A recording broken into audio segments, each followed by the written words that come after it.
All right, so today we're going deep on Santiago Carrillo. Ooh, interesting choice. Yeah, definitely a figure who, well, I think most people listening will know him as this uh, powerful leader in the Spanish Communist Party, right? Absolutely, a key player in 20th century Spanish politics, no doubt. But, and here's where things get interesting for this deep dive, we're looking at him through a specific lens, the Enneagram. Oh, I like where this is going. Yeah, so specifically Enneagram Type 8, The challenger. right, the challenger. But even more specifically, Talk for the subtype. exactly, the social 8, sometimes called the protector. Now that's where we can really get some insights. I think so, yeah. Mm. Because, on the surface you see this strong, driven leader fighting against Franco, pushing his agenda. It's easy to just see the power moves. Right, classic type 8 traits. Exactly. But was it just about power for Carrillo? Or was there, like, this deeper motivation, this drive to protect his community, Spain itself? That's what we're going to dig into. I'm ready. Let's get into it. So to kick things off, can you give us just a quick overview of that social 8, those key characteristics we should be looking for as we go through Carrillo's life? Sure. So the social 8, they are all about that, like you said, protecting and empowering the collective. They have this really strong sense of justice and fairness.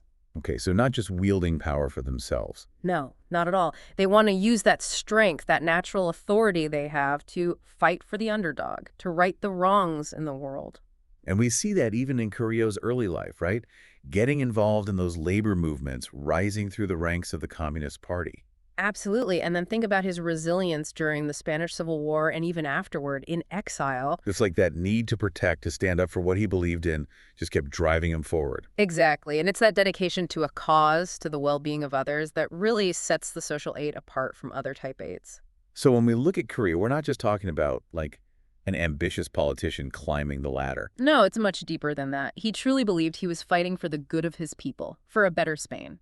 Okay, so that brings us to a pretty crucial moment in Spanish history, the transition to democracy. I mean, this was a time of huge upheaval. Yeah, Franco's dictatorship had ended, but the country was fragile. There was a real risk of falling back into conflict and instability. A lot of uncertainty. And in the middle of all this, you have the Pact of Moncloa. For anyone listening who maybe needs a refresher, can you set the scene for us? Imagine, right? Spain in the late 1970s still reeling from decades of dictatorship. Political tensions are high, everyone's vying for power, and then they try to bring all these different factions together, including Carrillo and the Communist Party. That's got to be a tough room. Oh, absolutely. They had to hammer out this agreement, this roadmap for democracy and economic recovery, lots of compromises, lots of tension. So you have Carrillo, this staunch communist, sitting down with people who, just a few years ago, were on the opposite side of a very real, very brutal conflict. Yeah, and that's where those social 8 traits really come into play.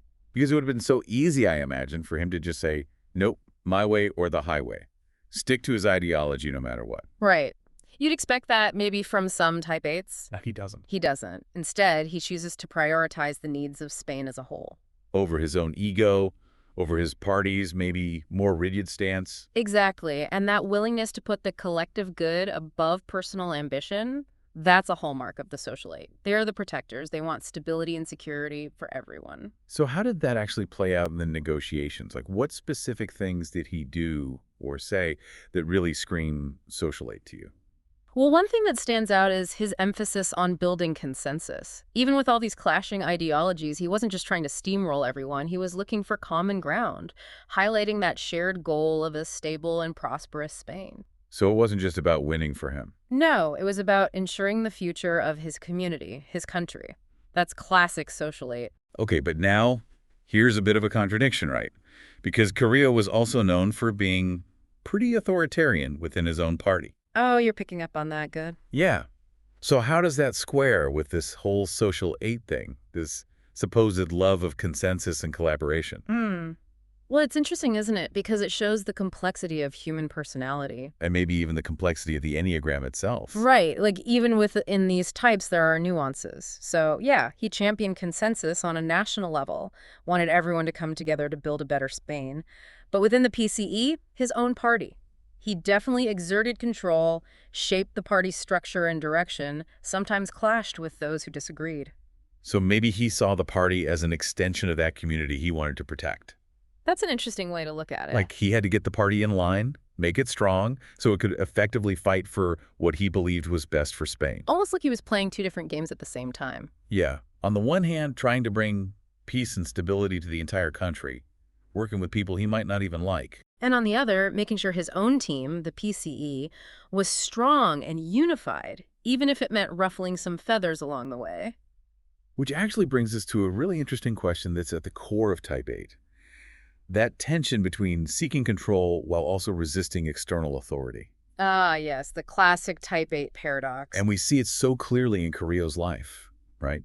He vehemently opposed Franco, rejected that dictatorship. Textbook example of resisting unjust power. But then, like we said, within his own party, he was very much about shaping things to fit his vision. It's like he wasn't just power hungry, grabbing for control for its own sake. He was trying to refine those tools of power. To achieve his goals? Exactly. Make them work for him, for his vision of a better, more just Spain. So he was challenging the system from both the outside and the inside. Yeah, and it wasn't just about tearing things down. He was building, too, creating new structures, new ways of doing things. Which makes me think of him almost like a chess player. I was just thinking that. Strategically moving pieces around the board, always thinking a few steps ahead. With the end goal being that better future for Spain, for his community. Always the long game with Carrillo. And that brings us to some folks who've done a lot of thinking about these Enneagram types, particularly the social eights. Beatrice Chestnut and Claudio Naranjo. Oh, they've got some great insights for sure.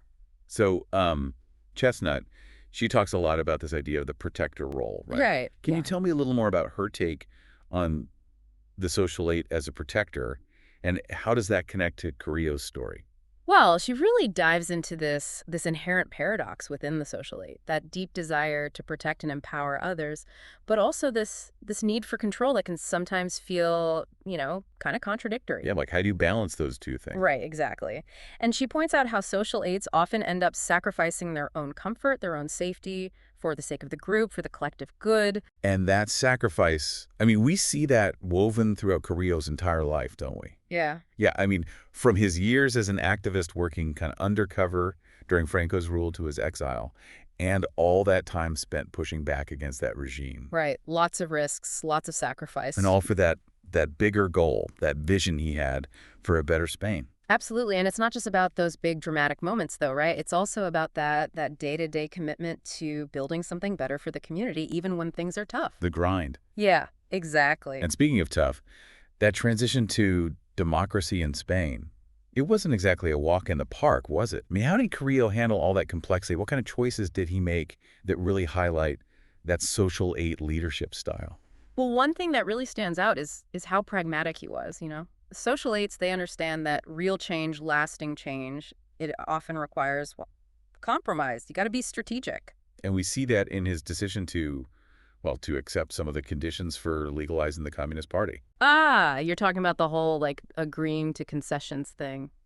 Yeah, I mean, that must have been a tough pill to swallow for someone who spent his life fighting against the establishment. Oh, absolutely. It was a gamble, for sure. And a lot of people in his own party, they weren't happy about it. I probably thought he was selling out or something. Yeah, probably felt like he was betraying the cause. But Carrillo, he had this bigger vision, right? He did. He saw that clinging to, rigid ideology, it could actually jeopardize that fragile new democracy they were trying to build. So he's thinking long term. Exactly. Willing to give up a little control in the short term because he believed it would actually strengthen the PCE in the long run. So they could, be a part of the system, advocate for their goals from the inside. Exactly. It's like he was saying, okay, we're going to play by the rules for now so we can actually change the game later. Which is such a, mature way to approach things, especially in the midst of all that political chaos. Yeah, and again, that speaks to the social eight's focus on the greater good. He wasn't going to let past grievances, get in the way of building a better future for Spain. Yeah, no point in dwelling on old fights if it means jeopardizing the future. Right. It's about looking ahead, always thinking about the community, the collective. Which makes me think about Naranjo and his work on anger, right? Oh, yeah. He talks about how social eights, they channel that anger into activism, into this pursuit of justice. And we definitely see that with Carrillo. I mean, obviously in his opposition to Franco, but Where else does that manifest in his life? Well, Naranjo argues that social eights, they have this deep sense of fairness, right? Man. And injustice just like rubs them the wrong I way. can't stand. Yeah, and instead of that anger becoming destructive, it fuels them. It pushes them to fight for change, to make things right. And for Carrillo, that meant fighting for workers' rights, Yeah. tackling social inequality, trying to give those marginalized groups a voice. It's not just about protecting their own little circle. It's bigger than that. It's about creating a world where everyone has a chance to thrive, to reach their full potential. Okay, so all of this idea of power used for good, it really begs the question, what does Carrillo's story, seen through this social eight lens, what does it teach us about leadership in general? That's a big question. It is. But like, what are the takeaways here? Things we can maybe apply in our own lives, even if we're not, leading political movements or negotiating peace treaties. I think one of the biggest lessons is that real leadership, it's not about dominating others or being in control all the time. It's about service. It's about using whatever strength you have, whatever influence you have to help others. To lift people up. Exactly. So it's about like leading with both strength and compassion. Right. Being assertive when you need to be, but also knowing when to collaborate, when to compromise. Yeah. Finding that balance. Because at the end of the day, it's not about you as a leader. It's about the impact you're having on others, on the community you're serving. And Carrillo, he really understood that, didn't he? He faced those challenges, he made those tough choices, but he never lost sight of that bigger goal. The well-being of Spain. Exactly. And he shows us that good leadership, it's not about winning every little battle. It's about winning that bigger war, the one for a more just and equitable society. It's like I was saying, choose your battles. Yeah, pick the ones that matter, the ones that will actually move the needle. And I think Carrillo's story does a really good job of highlighting the potential of the social eight, Right. right? How that power, when it's combined with responsibility, with that deep sense of justice, it can really lead to lasting change. Absolutely. It's a reminder that we all have the power to make a difference in our own way, We may not all be as charismatic or influential as Carrillo. Right. We're not all going to lead political revolutions. But we can all try to use our own strengths, our own resources to build a better world. And that's something worth striving for, I think. I agree. This whole idea of individual action leading to collective change. And it kind of makes you think, like, what kind of impact do I want to have on the world? What kind of legacy will I leave behind? Right, exactly. And those are questions worth pondering, I think, for all of us. Absolutely. Yeah, and it really is, it's inspiring, right? You see this guy, Carrillo, in the thick of it all this political turmoil, but he never loses sight of that core social eight drive, building a better future for his community. It makes you think. It really does, yeah. Like, how can we tap into that, Mhm. in our own lives? Right. It's a good question. It's like, okay, we're not all leading political parties or negotiating peace treaties, but But we can still make a difference. exactly. And I think that's where, the Enneagram, it can be such a useful tool. It's not about like labeling people or putting them in boxes. About understanding, right? Yeah, understanding what makes people tick, what motivates them, what patterns show up in their behavior. So we can be more self-aware, have better relationships.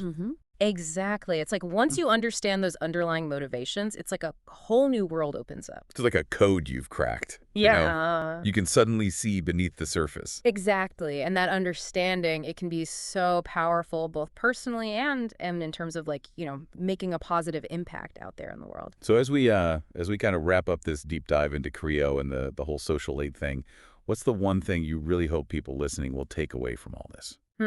I think the biggest takeaway is that leadership, it doesn't have to be about titles or positions. It's really about influence. Using whatever influence you have, even if it's just with your family or your friends. Yeah, it's about how you use that influence. Right. And using it to empower others, to create a more just and compassionate world. Well said. Well said. And for anyone listening who's maybe intrigued by all this Enneagram talk and wants to learn more, maybe even figure out their own type. It's a fun journey. We've got some links in the show notes, some good resources to check out. Yeah, definitely worth exploring. Definitely. All right, well, I think that brings us to the end of this deep dive. Thanks for joining us on this journey into Santiago Carrillo's life and all the ins and outs of the social eight. My pleasure. Always a good conversation. Always is. And until next time, keep exploring, keep learning, keep using what you know to make the world a little bit brighter. Couldn't have said it better myself.